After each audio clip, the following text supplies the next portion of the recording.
Welcome back, my friends! Another exciting day in Empires and Puzzles brought us the charming costume chamber once more. And I just did a review for this Ursina.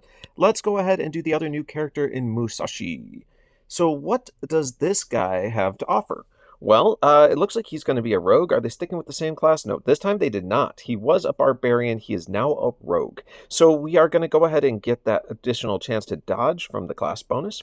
A reminder of the Legends family bonus, which honestly is kind of ridiculous to even look at. It's going to be a bonus for 1, 2, or 3 heroes, and this one gets plus 5% mana generation. Honestly, that's not the worst out of these 2000 or these Hero of the Month families. I'll take a 5% mana gen. That's cool. All right, let's move on. Then down here in our passive department, we get Empowered Toon.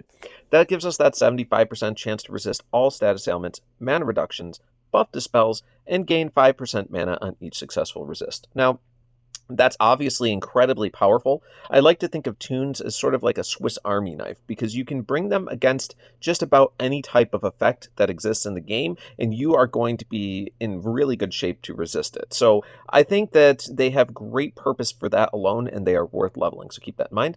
Then we also get Dispel on special skill. When this character casts their special skill, they dispel the newest status effect buff from all enemies.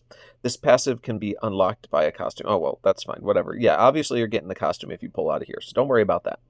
Then we also get Attack Up. So this character, for their Aether Power, will get that 20% attack for the first 6 turns, allowing the first special you cast, maybe even the second, if you get enough yellow tiles, to hit a little bit harder.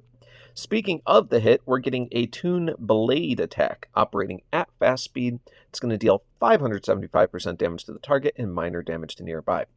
Now, for the longest time in this game, I didn't understand what minor damage meant. It basically cuts it in half. So it may do 575 to the primary target, but it's going to basically do almost 300% damage to the other ones, right? Because it would be half of that 575. So just keep that in mind. You're getting like a 280% damage to the rest, or 285 or something like that. I'm not doing that math off the top of my head. But anyway, moving on. So then we also get deals extra damage against dark, which is helpful if you are going up against a lot of dark.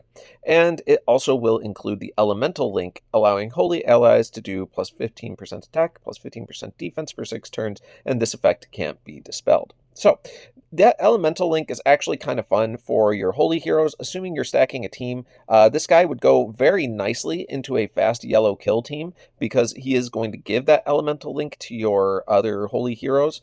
He is going to be operating at fast speed, and he's going to be doing a hit 3. Although the damage is obviously maximized on his target, he is still doing a hit 3 that you can stack with other hit 3s to hopefully burn through some of their guys before they know what even happens. So, where do I rate this guy overall? I'd say he's pretty simplistic, but pretty usable, right? Because of his Toon passive and everything like that, he can't be under an 8. But I think this guy clearly exists in the 8 range. If I pulled him, would I level him? 100%. I will level any Toon. I'm not sure if I've mentioned this before, but I love that Toon passive, because it does make them such an effective counter in war hits for pretty much anything you go up against. So yes, 100% I would level this guy. We'll give him an 8 overall. And I do appreciate you tuning in, and if you like what I do, you can consider hitting that subscribe button if you haven't done it yet. Like, beginning of all of these videos, you can see I'm on that final countdown to 1,000 subscribers. I think I'm getting much, much lower now, so I do appreciate that. And if you want to help push me over that barrier, go ahead and hit that subscribe button. All right, friends, we'll see you next time.